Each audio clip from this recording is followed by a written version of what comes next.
کہا بھئی تم مقابلے میں آئے ہو نماز پیچھے پڑھتے ہو؟ کہا حضور مقابلہ تو تلواروں سے کر رہے ہیں پر ہمارا دل تو مانتا ہے نا کہ مصطفیٰ کا نواسہ بڑی شان والا ہے۔ حر بن یزید نے 3 نمازیں لشکر سمیت امام حسین کے پیچھے پڑھی ہیں، 3 نمازیں، ظہر عصر اور مغرب۔ پھر امام حسین کے سامنے شرائط پیش کی کہ آپ کو یہاں گھیر لیا گیا ہے، یہاں آپ بیعت کریں گے، یہاں آپ جنگ کریں گے، 2 ہی باتیں۔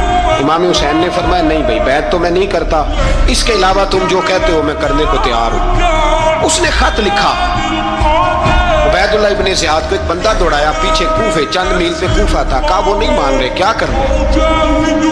تو حسین ابن علی ہے، میں زیادہ دیر انہیں روک بھی نہیں سکتا۔ انہوں نے پیغام دیا حر بن یزید کو کہ کرنا کچھ بھی نہیں، ان کا پانی بند کر دو، بلیک میل کرو، کھانا پانی نہیں ملے گا، چھوٹے چھوٹے بچے ہیں خود ہی مان جائیں گے۔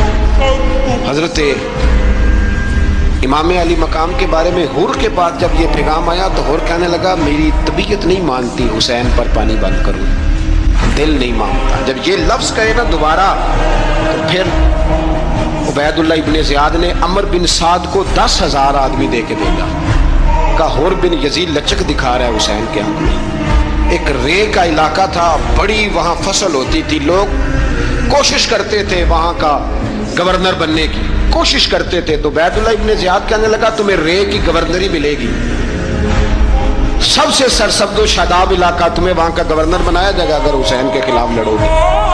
یہ اتنی زبردست ہوتی ہیں گورنریاں کہ گورنریوں کے لیے لوگ نسل رسول کے خلاف بھی نکل آتے ہیں، یہ اتنی تگڑی ہوتی ہیں، اتنی جلدی وفاداریاں بدلتی ہیں۔